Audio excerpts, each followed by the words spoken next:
It's almost that time. FNCS Grand Finals is officially just around the corner, and we got some really bad news for you Mr. Savage and Vino fans. We also got to go over the last chance teams that were able to make finals. We got the whole new season map leaked as well. Grand Finals somehow just got even crazier. We got a bunch to talk about in today's video. Real quick, so starts though, please subscribe to the channel if you guys are new, as we have been trying to upload daily competitive content for you guys all the way up until Grand Finals. My predictions video is going to be coming out tomorrow. Make sure you guys stay tuned for that. If you want to support me even more, the best way to do so is by using code KDOG in the Fortnite item shop. Follow me on my Twitch, linked in the description down below if you guys want to watch Grand Finals with me. Without further ado though, we have a lot to talk about in today's video, so let's just get straight into it. Alright, so I'm not even gonna lie, EU was definitely the main event of this, so I'm not gonna go like super crazy into detail on NAs. Nothing super crazy really happened. The trios that were able to get wins though is Seek, Dash, and Veer. They were able to win game 1, getting a 13 elimination win. I also want to show the win reactions for all of these players as well, because this is one of the like most wholesome moments we get every single season.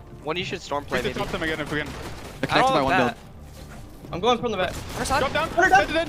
Play together, play together. 100 dead. Last one. Let's go! Go! Second place is a super underrated trio of Naps, Cyrus, and Zaire. They're able to get a 14 elimination win in the very final game today to secure their spot into the Grand Finals, and this is where we might see some potential controversy arise as well. Alright, so up on the screen right now, I should have the Grand Finals map for NA right now, and obviously this is subject to change as we do still have a whole day before Grand Finals, but this trio right now is currently landing on the train. Now, I just want to first off and say, I don't know if Peterbot's going to let this slide. I really doubt that he is. These guys are 100% going to be getting keyed every single game. They're going to try to take the train from Peter. I also wouldn't be too surprised if these guys ended up just dipping, or I mean, another thing that we see happen a lot with these underrated trios. I have seen some people throw some cheating accusations around these guys possibly as well. I don't want to overreact too much to this yet, because we see this kind of happen all of the time in Fortnite recently, where a trio is either going to be landing on Clicks or Peterbot, but once it comes down to the actual Grand Finals, most of the time these teams just end up leaving, especially if you're a team landing next to Peterbot. You're basically just guaranteeing yourself to get keyed by him every single game. So if they do decide to end up staying there and they're like 100% committing to it on Twitter and stuff tomorrow, then maybe I'll have a whole separate video breaking down how that could actually go. But as of right now, I just feel like they're gonna leave, and even if they don't, I think they're just gonna get ran through either way. And the last trio that was able to get a win, winning game 2, was Nitro, Fallen, and Jutras. So I mean, hey, we had a lot of underrated picks be able to get wins today. A lot of teams that people probably didn't expect. So that means that we do have some big names that were not able to qualify, unfortunately. Like 6th place of Day, Asian Jeff in 13th, Oliver OG, Quanti, and TK in 14th, Scarce, Edgy, Chance in 26th, Blake's Trio in 27th. NA, it really was just a day for the underrated teams. If I missed anything else, please let me know in the comment section down below though. I want to move on to the cinema that was EU now though. Cinema once again. EU was by far the main event of the last chance qualifiers. We got to see so many domino effects happen because of who ended up winning games. So let's just get straight into that though. The trio that was able to win game 1 was none other than Strapped, Hellfire, and Trippern. They started off this tournament with an 11 elimination win, and as you can probably guess, Trippern was absolutely hyped.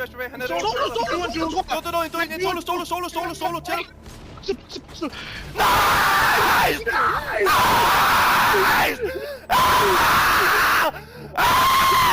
None of these guys currently look like they are landing whiffy in the split below. That is what Strapped actually tweeted out. I think this spot might be like triple contested or something right now. But this EU map, I wouldn't be surprised if the whole thing is changed by the time you're seeing this video. If anything has changed, I'll make sure to leave it in the pinned comment down below. Now the trios in 2nd and 3rd place is where the actual drama starts. I'm going to quickly talk about both of these trios and then we'll get into all of the drama. So in 2nd place was none other than the trio of Noms, Avahalo, and Twat. These guys were able to win game 2 today, getting an 8 elimination win. Let me show their win reaction for you guys as well. Nice! Let's go! Let's go! Let's And then the trio that won the very final game and one of the most insane clutches I have seen in a reboot round style format in a while was, of course, the script was absolutely cooking, but it was not giving a good meal to Mr. Savage. It was the trio of Chino, Pablo, and Ferdoxy. Now, their match today was a 2 elimination 7th, 8 elimination 4th, and in the very final game, you already know that Vino's whole trio and Mr. Savage's trio did not want these guys to qualify because the domino effect that would have led after them qualifying would have been insane, and that is actually what ended up happening. So let me show you guys' win reaction, and also Flixie spam inviting him to try to distract him so that they don't qualify. Go behind us. They're playing that man. Spray them, spray them. I got two I have two builds. One build. We got chop. Come behind. You good there? Don't spray. Yeah, just sit on log on. I'm one build. Building traps. Okay, you're good. Spray it out, jump it out. Ready, 60 card. 100 feet there now. I died. He's coming. I cracked one. He's white. I just shot the end one.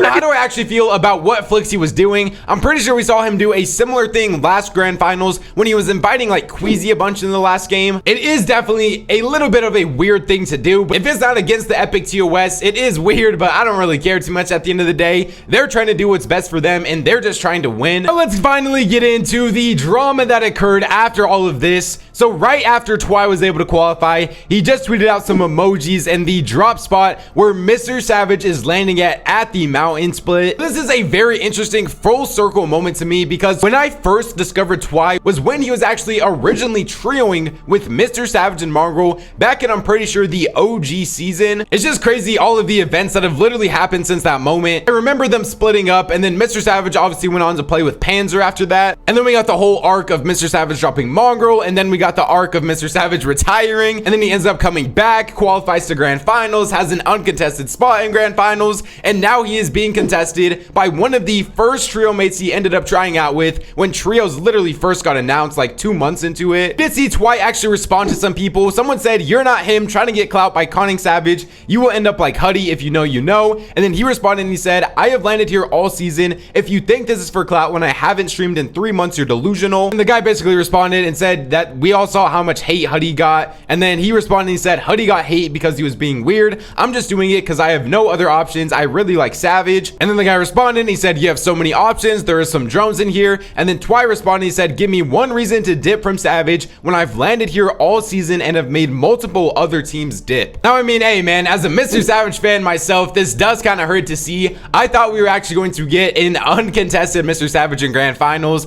It does kind of suck for him that he quite literally unretired just to get contested again at a literal mountain split drop, which is just like a full 50-50 drop spot if you don't know how the off spawn situation normally goes there. But like, Twy isn't lying either, you know. This was literally the drop spot that he has been landing at before Savage even started going there. I think it is just a really unfortunate situation that one of the 3 teams that was able to win a game is a trio that is one going to be contesting Mr. Savage, and then the other one, of course, is the trio that is going to now be contesting the FNCS defending champions of Vico, Vino, and Flixie. How do I actually think this is going to impact Mr. Savage and grands now? I'm not gonna lie, I feel like this kind of basically entirely takes them out of my top 10 predictions. I literally have no clue who is going to win that off spawn fight at the mountain split, since we haven't really seen these teams go at it at all. And also, just based on the vibes alone, Twy's trio seems really confident in themselves. They're probably just happy to be in grand finals in general, compared to Mr. Savage's team, who a lot of their vibes seem to be pretty shot right now, because literally just like 30 minutes before last chance qualifiers, they were fully uncontested. They had the dreams of making land, and now they have to deal with the entirety of grand finals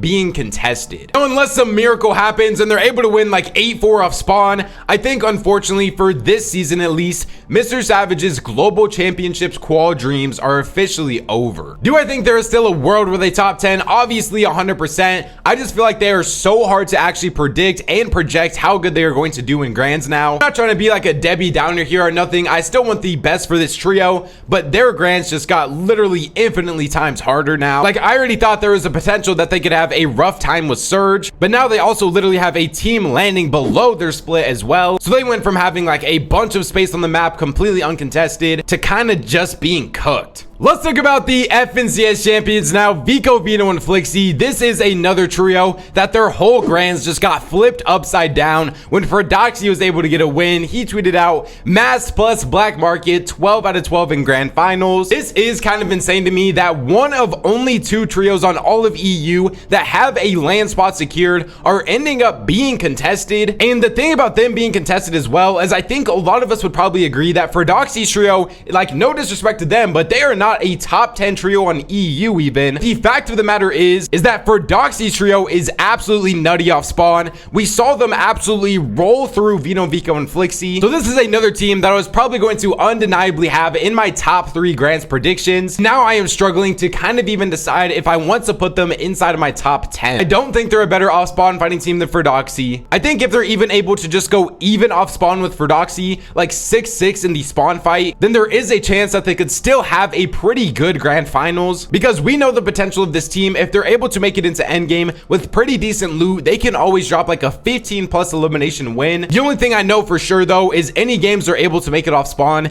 they cannot let those games go to waste, because you can probably just pencil in them to have at least 5 losses off spawn. You even saw Flixie tweet out a wheel image of him spinning it to see where they're actually going to land at, and that thing also landed at Mass Meadows. So it looks like it is kind of just meant to be for this trio. Last time they were getting ran off spawn by Ferdoxy, they ended up switching their drops to go contest Malibuca. That also didn't end up going too well for them, and it's not even like they can just go back to the mountain split now or anything either, because Savage is going to be contested by Twy. I mean, maybe if Vino tweeted out that they were landing the mountain, then maybe that could lead to another domino effect of Mr. Savage and Twy both leaving. I really just don't know. I feel like the map is still going to change so much. I feel like there is still some potential trios on the map that look like some polar bears in Texas to be getting potentially contested, and a trio that I was honestly like pretty impressed with for their strategy of going into grands that was super smart was Cammy, Seti, and Hari. I think a lot of us know that they are probably one of the weaker off spawn fighting teams in this whole entire grand finals. That is why they're just going a mid-tier drop spot now of brutal boxcars, because even if you're contesting them there, it's not like you're necessarily playing for any crazy loot either. So all I know is this grands on EU is about to be some absolute cinema. If you guys are wondering how the damage numbers looked for the last chance qualifiers, in 10th place we had Kylie on 2,463, 9th was Slox, 8th was Snazy, 7th was Chino,